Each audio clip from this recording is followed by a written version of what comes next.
हुआ भाई? बैलों को इतने निर्दयता से क्यों मार रहे हो? प्रणाम युवराज। हमारे बैलगाड़ी का पहिया गड्ढे में फंस गया है। तो ये पहिया बैलों को मारने से नहीं निकलेगा। चलो मैं तुम्हारी सहायता करता हूँ। चल।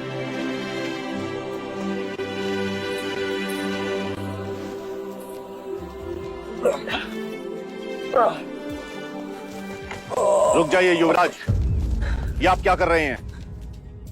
सहायता। सहायता या पाप?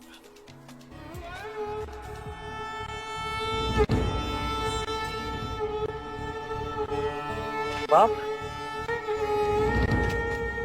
कैसा पाप? क्या आप नहीं जानते? ये एक शूद्र है और तुम ओछी जाति के युवराज को रोकते तक नहीं, दंडवत होके क्षमा मांगो युवराज से। ठहरो ठहरो, ये हमसे क्षमा क्यों मांगे? इसने आपको छूने का अपराध किया है।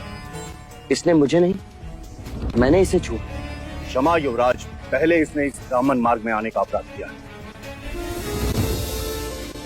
कैसा अपराध?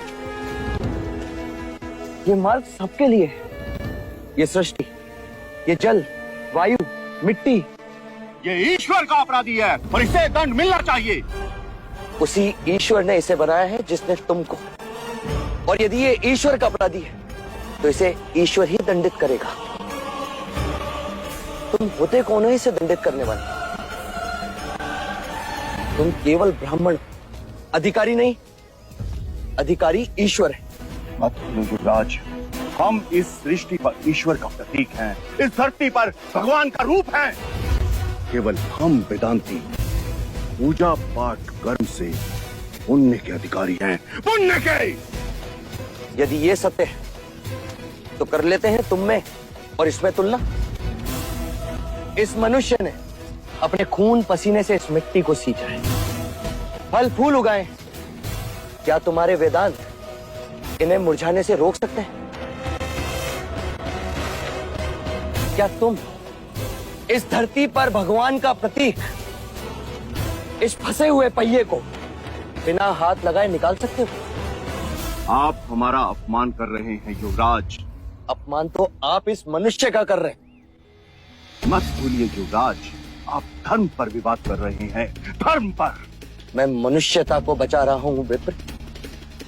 विवाद धर्म पर नहीं, धर्म के नाम पर उठ रही घृणा पर है। धर्म की सार्थकता संपूर्ण मानव जाति को एक करने में है, उसे जोड़ने में है, ना कि तोड़ने में। वर्ण कर्म के अनुसार, ना कि धर्म के अनुसार।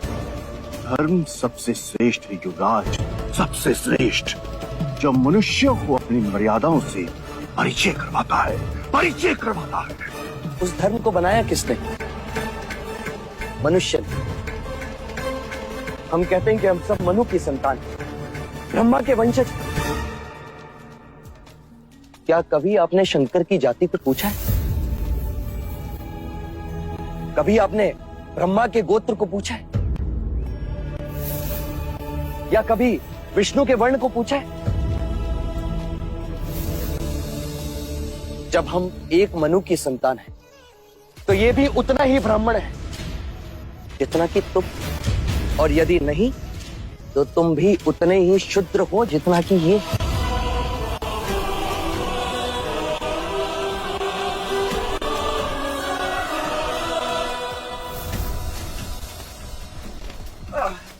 चलो पहिया निकाले।